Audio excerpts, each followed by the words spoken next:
Good day and welcome back to another DBZ Dokkan Metal video. In this video we're going to be taking a look at the various challenges for the Inevitable Showdown missions. We're going to be doing a full run through of the 3-turn mission, but we are also basically going to cover the rest of the missions, which will be an AGL team that completes it without support items in less than 5 turns, a 4 Corroded Body Mind team that completes it within 6 turns, a super team that comprises one of each typing, and an extreme team that comprises one of each typing. Now for the 3-turn mission, I found superheroes work the best with taking a Gamma 1, Gamma 2 LR lead.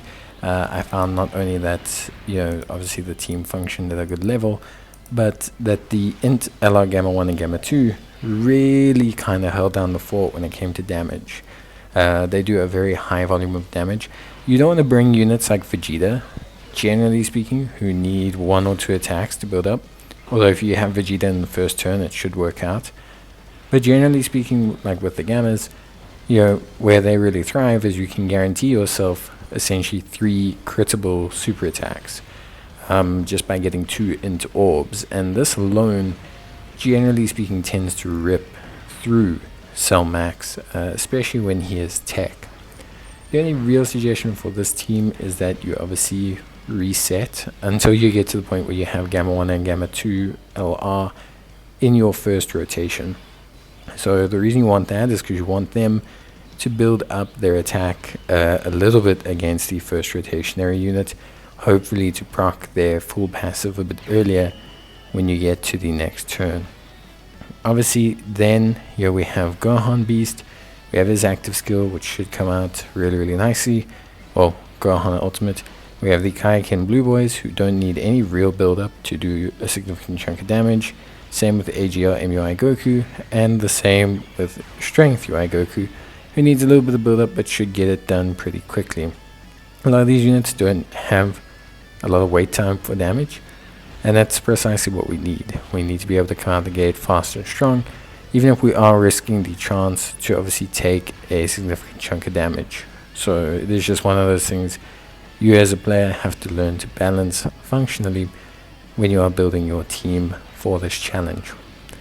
Now aside from that, really there's not too much else more to say. I think Inevitable Showdown missions we've been getting a lot of recently, and I think they've been pretty tough. Some of them pretty easy, some of them I think this is a decent level of difficulty across the board.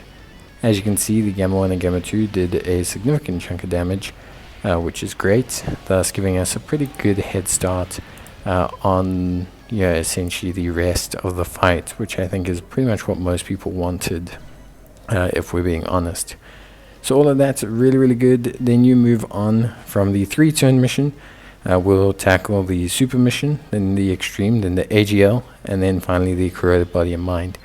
Now for the Super team, it's just a very slight variation of the 3-turn team. We bring in TEQ Movie God Goku just to obviously fill out the TEQ typing, but the rest pretty much stays the same. You have AGL MUI Goku you can bring into Vegeta. You can obviously have the physical Kaioken boys. You don't have to have them. You can have physical Android 17 and 18. At the same rate, you can also have Android 17 as well. So you don't need to, there's enough units to kind of move around. You can toy with the superheroes or a USS team. Either one is honestly more than fine, really, and will probably result in you having pretty decent time regardless. So I don't really see too much untoward with this team. Next, of course, we have the Extreme version. So just a standard Time Travelers Realm of the Gods team here. Obviously, the biggest risk here is Super Saiyan Rose Strength. You can kind of work your way around this by simply providing him with a hit. So if you can just get him a final blow in the first or second phase, then generally he's okay-ish enough to not completely tank your run. But generally speaking, between the Texamasu and the super powerful LR into Rose, you generally have enough damage to do enough to Cell Max to beat him within the time, or not within the time frame, that's for Corroded Body Mind, but within the, to handle him, pretty much is basically what I'm saying. Now, of course, the next mission, so that's Extreme. Now the next one is AGL. This is one a lot of people, I think, are very keen on seeing. So the AGL team, honestly, this felt like the best. And the reason it works so well is because basically you link up AGL Goku with TEQ Goku and you just pray. You just link them up and pray. Gohan's got guard, he can link up with the blue boys and they tend to handle their turns quite fine. Goku and obviously, both the UI Goku combo do an amazing job of damage. And then you're just left with Trunks and Mai, who hopefully don't die or don't get attacked a lot, and Gogeta, who hopefully dodges. My Gogeta had to dodge 2 attacks in a row for me to get the win. So you may have to hope for a little bit of RNG. But generally speaking, a friend MUI and your own MUI tends to feel like enough. I'm sure there are some variants of the team to play around with, but that felt the best for me.